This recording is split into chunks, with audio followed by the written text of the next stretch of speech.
Welcome back to Big Gold Belt Media. I am Damian G, and I got a question for you. Have you ever gone into a film thinking maybe partway through you were going to not like this film? You thought, oh, this is a waste of time, only to be pleasantly surprised halfway and then through to the end of the movie, realizing this film has a lot more to offer than what the first third or the surface level things give you? Yeah, I'm talking about the movie Scrap because it really did that for me. The first third of this movie had me thinking it was one way, gritty, realistic, and then it gave me heart and soul.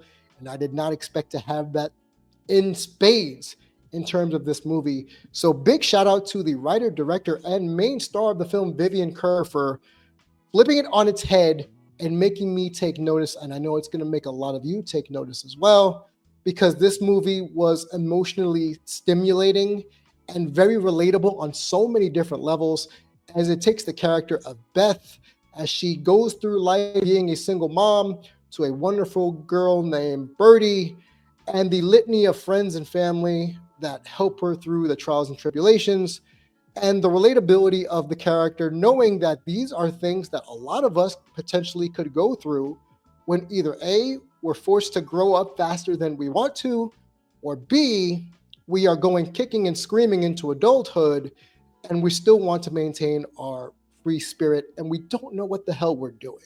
And that is what the character of Beth of this film gives me. It gives me a character that at points did not know what the heck she was doing, and at other points was a completely awesome character to watch. This film is a story about family and all different types of dynamics of family, responsibility, and how being a parent can either sharpen your soul, like the movie did for me, or grind it into dust, like I know many people have gone through in their life. So I got to tell you, Vivian Kerr is, dare I say, brilliant. And I don't like to throw that word around, as it's not hyperbole. As I stated, she's the writer, director, and the main star of this film.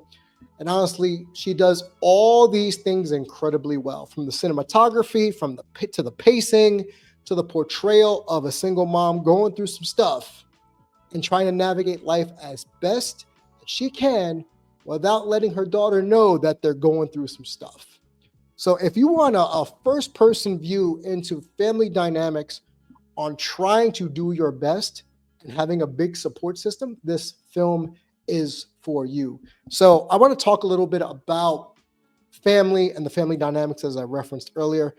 Beth's character has a brother named Ben, who, as we learn throughout the film, is kind of her caretaker, going all the way back to childhood, as both of them had two different versions of childhood. And Ben's character is played by Anthony Rapp, and I have to say, Ben is the big brother I wish I had, but I didn't have. So there was a lot to like about his character as well as his portrayal.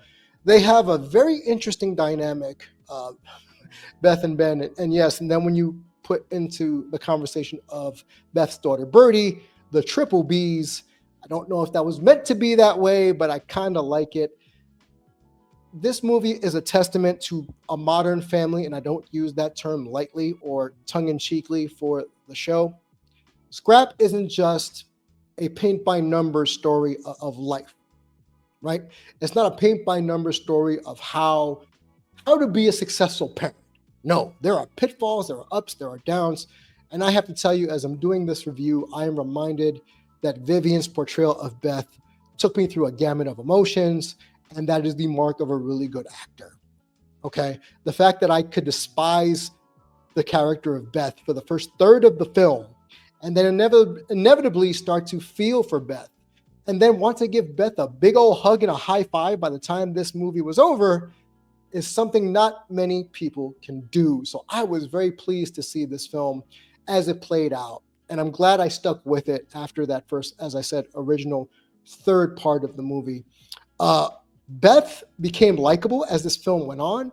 She lets the character, Beth, the character is as human and as flawed as you would hope a real life person would be, and not a facsimile, not some sort of falsity, a false portrayal of motherhood or familyhood, as Ben's character is trying to start a family with his wife.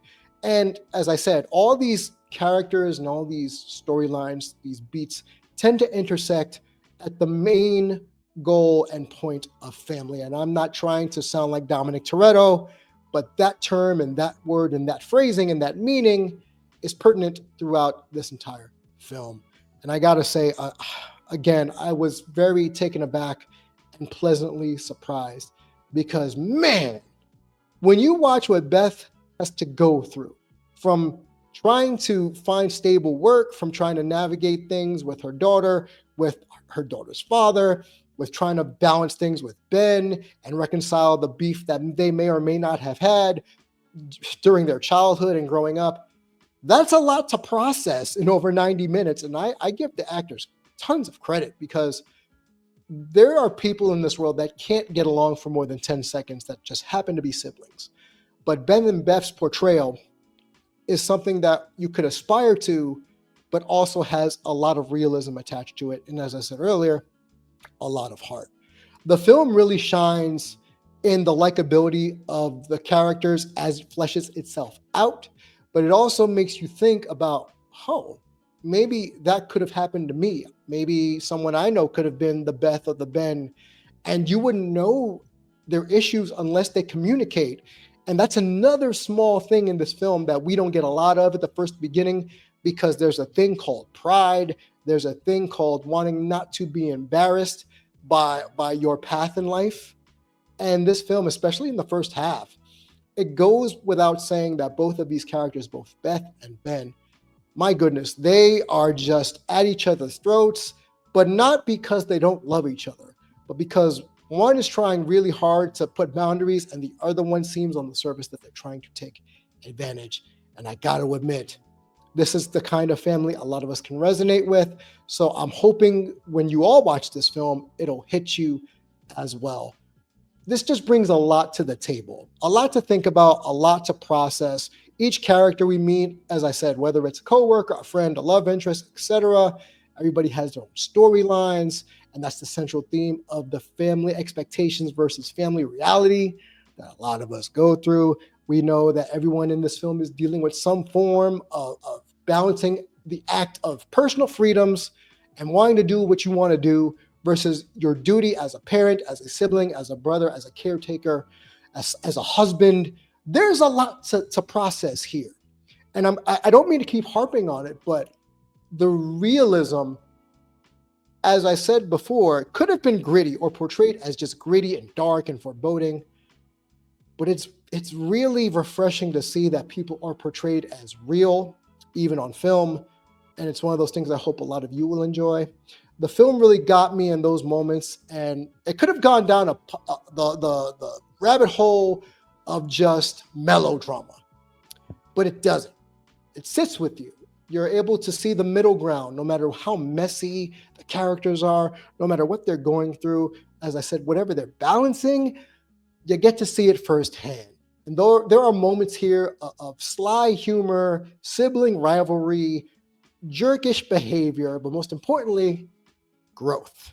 And as someone who had suffered from the Peter Pan syndrome, as people like to say, where you don't want to grow up, this show puts the spotlight, or this movie puts the spotlight on the inability and the complexity of growing up and becoming a parent or a caretaker. And not everybody is willing or able to be able to do that. It's not a flashy film by any stretch of the imagination, okay? There's no sweeping camera shots, even though there are some pretty good shots of downtown Los Angeles with homeless encampments and tents. And if you've lived in a major city that is dealing with an impoverished cavalcade of stuff going on, you can resonate with what you're seeing. Because this film really hits you in the stomach when you didn't want it or even think you needed it to hit you in the stomach. But it's learning how to show up and not show off in terms of these characters. Again, Vivian Kerr, I salute you. I commend you for turning even a jaded critic like myself to really want to understand characters and even give myself a modicum of self-reflection, that even now as I'm talking to you all, I'm thinking, was I a bad brother? Was I a bad son? Or did I just make choices that weren't popular amongst my family because I thought either A, they were the right thing at the time, or B, I just wanted to do it because, as Beth says at one point in this movie, I just need to breathe. And how many of us can say that we do that? That every once in a while, when life gives us those lemons, and we want to make lemonade, but first we got to stir, we got to put the sugar, we got to breathe, we got to let stuff sit. And this movie has all of that. So I'm suggesting that you all go watch this, okay? I don't normally like to throw out ratings on this channel, but I'm going to give this an 8.5 out of 10. It's that good. It is that poignant, especially in today's society. We're trying to survive on your own. And the thought of it takes a village is something that a lot of us can resonate with and a lot of us can empathize with. And this film does that. And again, Vivian Kerr, the writer, director, and main star of this film. I adored this film. I'm glad I saw it, and it made me think a lot about my current life standing and what I can do to make better choices, even though still flawed, because we all are. How can I make better choices for the betterment of not just myself, but those around me? So again, 8.5 out of 10. I think you'll really enjoy this film. As I said, the first third is going to make you want to hate Beth, and even parts of it is going to want to make you hate Ben. And you're going to want to strangle them at some points in this film because a lot of us have grown up with family members like that. But it all blends together as one big, happy, dysfunctional family. And I'm glad I saw it. So if you're interested in watching this movie or you've already seen this movie, let me know down in the comments below. Am I off base? Did you feel the same way about this film? Because Scrap brings a lot to the table, and I want to get that conversation started. Also, Big Gold Belt Media, biggoldbelt.com, your one-stop shop for all things entertainment. Go check our channel out. Like, share, subscribe, all that good stuff. And Damien G, the G stands for Good Lord. This film had me thinking a lot. We'll catch you on the next one here on Big Gold Belt.